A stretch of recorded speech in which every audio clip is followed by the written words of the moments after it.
নমস্কার প্রিয় দর্শক শ্রোতা মণ্ডলী, সমাজ ত্রিপুরা চ্যানেলের পক্ষ থেকে নিয়ে শুভেচ্ছা এবং ভালোবাসা।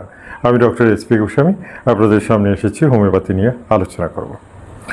আমি লক্ষ্য করেছি আপনারা খুব মন দিয়েই আমার ভিডিওগুলো দেখেন এবং দেখে দেখে আপনারা কিন্তু হোমিওপ্যাথি সম্পর্কে অনেকেই যথেষ্ট দক্ষতা অর্জন করেছেন।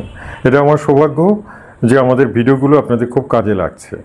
এবং ভারত কেন, ভারতের বাইরেও অনেক দেশ থেকেও আমাকে ফোন করেন লোকেরা, America, London, Japan, German, Switzerland সব জায়গা থেকেই ফোন আসছে এবং সকলেই বলেন যে ইউটিউবের এই ভিডিওগুলো নাকি ওদের জীবনে একটা বিরাট পরিবর্তন এনে দিয়েছে।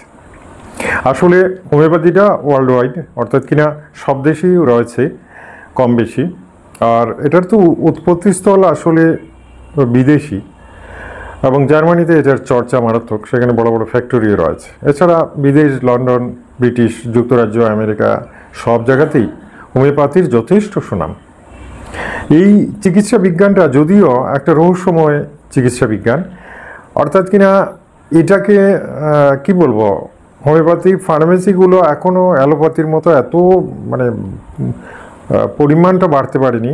একটা শহরে সবচেয়ে বেশি অ্যালোপ্যাথি দোকানই থাকে, অ্যালোপ্যাথি ফার্মেসি থাকে, হোমিওপ্যাথি দোকান সেখানে লিমিটেড থাকে। সুতরাং তার এখনও বলবো যে চর্চাটা এখনও পুরোপুরি বাজারটা হোমিওপ্যাথি কিন্তু ধরতে পারেনি, যেটার কারণে হোমিওপ্যাথির প্রচার প্রসারটা এখনও কম হচ্ছে। তবে হোমিওপ্যাথি তার নিজ গুণে অর্থাৎ কিনা সে যেহেতু অনেক দুরারোগ্য রোগ ভালো করতে পেরেছে এবং সেটা মানুষ বুঝতে পেরেছেন, মানুষ সেটা বুঝতে পেরে এখন হোমিওপ্যাথিকে আলাদা মর্যাদা দিচ্ছেন, হোমিওপ্যাথির ডাক্তারদেরও আলাদা মর্যাদা দিচ্ছেন, সেটা যেমন পাবলিক দিচ্ছেন তেমন সরকারও দিচ্ছেন। আর যে কারণে আজকে হোমিওপ্যাথির জয় জয়কার সব জায়গাতে।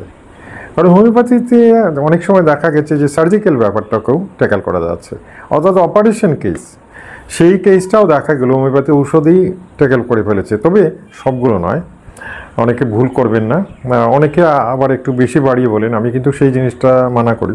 অনেক হোমিওপ্যাথির ডাক্তার একদম অন্ধের মতো বলেন যে একদম সব কিছু ডিঙ্গিয়ে হোমিওপ্যাথি। না, এটা কখনোই হতে পারে না। অ্যালোপ্যাথি হচ্ছে বর্তমান বিশ্বের সবচেয়ে শক্তিশালী চিকিৎসা মাধ্যম, সবচেয়ে শক্তিশালী, কারণ এটা বিজ্ঞানসম্মত এবং এটার সাথে বিজ্ঞান অতপ্রতভাবে জড়িত। প্রতিটি ব্যাপারেই দেখবেন একটা অপারেশন থিয়েটারেও প্রচুর পরিমাণে ইলেকট্রনিক জিনিস ব্যবহৃত হয়, যেগুলো বলতে গেলে ম্যাজিকের মতোই সমস্ত কিছুকে সুন্দরভাবে কন্ট্রোল করতে পারে। এবং সেগুলো যদি না থাকতো তাহলে মানুষের অবস্থা যে কী হতো সেটা কল্পনার বাইরে, অর্থাৎ কিনা একেবারে হাতুড়ে ব্যাপারই হতো, মানুষ অবলীলায় মারাই যেত। কিন্তু সেই ক্ষেত্রে এই মডার্ন চিকিৎসা সিস্টেমটা মানুষকে তাকে দীর্ঘায়ু প্রদান করতে পারছে। আর সেটার জন্য আমি বলবো যে এ তো অতিরঞ্জিত যেন কেউ না করেন হোমিওপ্যাথিকে। যারা হোমিওপ্যাথি ডাক্তার, হোমিওপ্যাথির একটা সীমাবদ্ধতা আছে, কিছু কিছু ব্যাপারে হোমিওপ্যাথি খুব ভালো ফলদায়ক, কিন্তু সব সময় যে সব ব্যাপারেই একদম অ্যালোপ্যাথিকে ডিঙ্গিয়ে এসে যাবে এটা কখনোই ভাববেন না, কখনোই না। অনেক সময় তো আমরা বলেই দিই যে আপনি এক্ষুনি অ্যালোপ্যাথি ডাক্তারের কাছে নিয়ে যান পেশেন্টকে, এটা হোমিওপ্যাথির রেঞ্জের বাইরে চলে গেছে।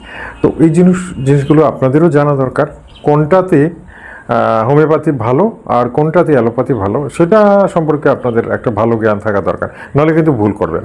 যেমন মনে করুন বাড়িতে একটা বাচ্চার প্রচণ্ড জ্বর, সর্দি, কাশি হয়ে একেবারে মারাত্মক, বাচ্চা ভীষণ কষ্ট পাচ্ছে। এই অবস্থাতে যে আপনি মনে করেন যে আমার ভিডিও দেখে দু একটা ওষুধ দিয়ে দিই, ব্রাইনিয়ে দিয়ে দিই, অ্যাকোনাইট দিয়ে দিই, এটা দিয়ে দিই, একদম ভুল করবেন। আমি বলবো এই কাজটা করবেন না, কারণ বাচ্চারা খুব দ্রুত কিন্তু ইনফেকশাস ডিজিজে আক্রান্ত হয়ে যায়। যত সময় যাবে ততই কিন্তু বাচ্চার আয়ু সমস্যায় পড়ে যাবে। এবং এমনকি অনেকে এমনই ভুল করেন যে একদম লাস্ট মোমেন্টে যখন দেখেন হোমিও ওষুধ কাজ করছে না, হয়তো লোকাল কোনো হোমিও ডাক্তারের ওষুধ কিনে এনেছেন এবং কিনে এনে খাওয়াচ্ছিলেন, তারপরে দেখা গেলো কোনো কাজই হচ্ছে না, তখন লাস্ট মোমেন্টে উপায়ান্তর না দেখে তখনই আবার অ্যালোপ্যাথি ডাক্তারের কাছে দৌড়ে যান, শিশু ডাক্তারের কাছে যান। তখন শিশু ডাক্তার পরীক্ষা নিরীক্ষা করে বলেন যে এত পরে এসেছেন, এখন তো বাচ্চাকে বাঁচানো মুশকিল। তো বুঝতেই পারছেন যে এই যে পরে যাওয়ার কারণটাই এটা। এই জন্য আমি বলি এই সমস্ত ক্ষেত্রে তিলমাত্র দেরি না করে বাচ্চাকে একদম সোজা শিশু ডাক্তারের কাছে নিয়ে যাবেন, আদারওয়াইজ একটা বিরাট রিস্ক এসে যাবে, বাঁচানো মুশকিল হয়ে যাবে। এগুলো কিন্তু আপনাদের মানতে হবে। আমি যদিও হোমিওপ্যাথি ডাক্তারি করি এবং আমাদের প্রচুর ঔষধ আছে, কোন কোন স্টেজে যা করা যাবে সেটা যেন যারা হোমিওপ্যাথি ডাক্তার তারাও যেন একটু পেশেন্টকে বলে দেন যে না এখন হোমিওপ্যাথি দিয়ে বাচ্চাকে রক্ষা করা যাবে না, আপনি কাইন্ডলি দেরি না করে তাড়াতাড়ি চলে যান, কারণ অ্যান্টিবায়োটিক লাগবে, যেটা হোমিও ডাক্তারদের কাছে থাকে না। হ্যাঁ, তো সুতরাং এই জিনিসগুলো আপনারা খুব ফলো করবেন, জানবেন, বুঝবেন, এই ভুলটা যেন হাতুড়ে ডাক্তারের মতো না করেন। সুতরাং আমার পরামর্শ হলো কোন কোন স্টেজে হোমিওপ্যাথি সুফলদায়ক আর কোন কোন স্টেজে অ্যালোপ্যাথি সুফলদায়ক, এটা সম্পর্কে আপনাদের একটু ভালো জানা দরকার।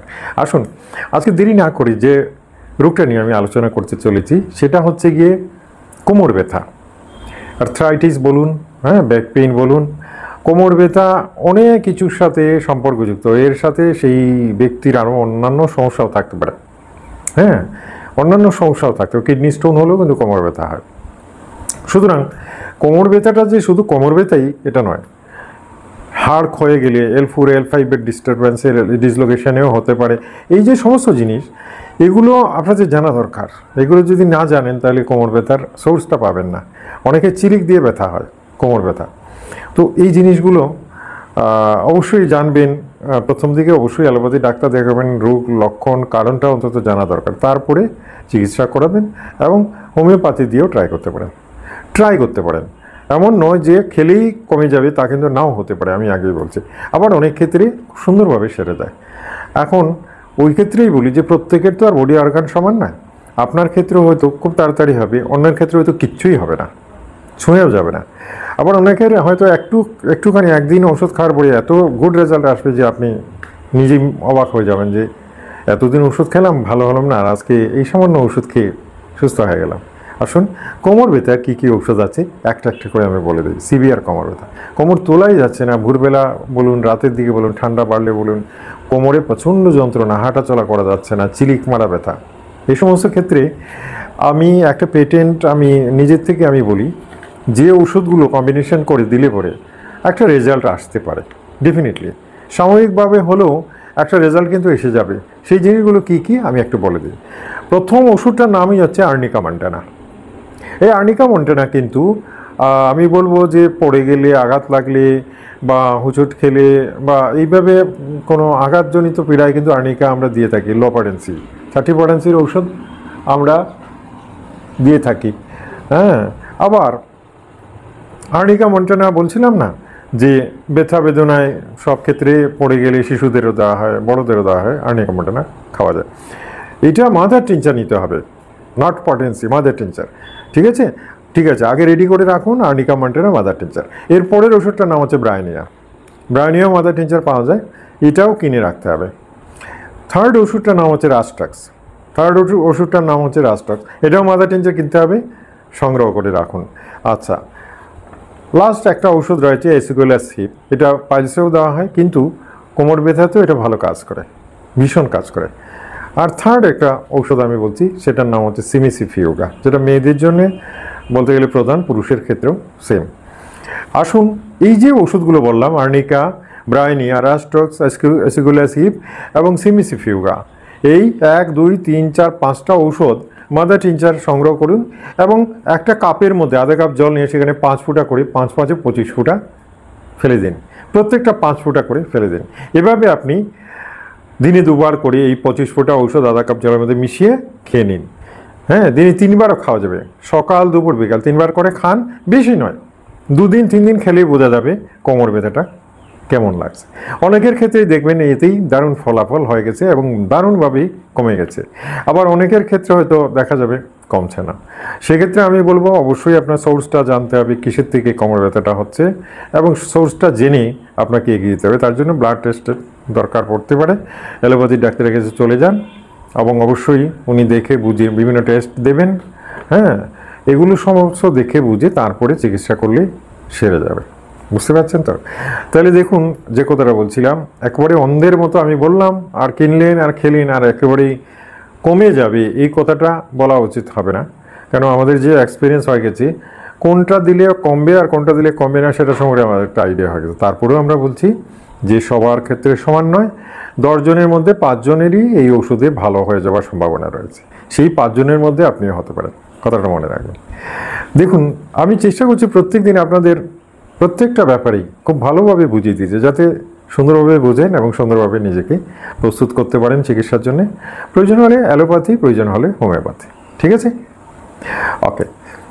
এই চ্যানেলে আজকে যারা প্রথম আসলেন, আমার ভিডিও দেখছেন, তারা কিন্তু চ্যানেলটাকে সাবস্ক্রাইব করে নিন। এভাবে প্রত্যেক দিন খুব মূল্যবান ভিডিও আমি দিয়ে যাচ্ছি, যাতে করে আপনারা প্রত্যেক দিন হোমিওপ্যাথির সম্পর্কে জানতে পারেন এবং সেই জেনে নিজেকে রক্ষা করতে পারেন, পরিবারের লোকদেরও রক্ষা করতে পারেন। এই ভিডিওটা ভালো লাগলে একটা লাইক দেবেন। ঠিক আছে? আর ভিডিওটা আত্মীয়, বন্ধু সবাইকে শেয়ার করুন। ফেসবুকে যাদের লিঙ্ক রয়েছে সবাইকে শেয়ার করেন, যাতে তারাও উপকৃত হয়। ঠিক আছে? আগামীকাল আরেকটা মূল্যবান ভিডিও নিয়ে আপনাদের সামনে হাজির হব। ততক্ষণে যেন বিদায় চাইছি। নমস্কার, ধন্যবাদ।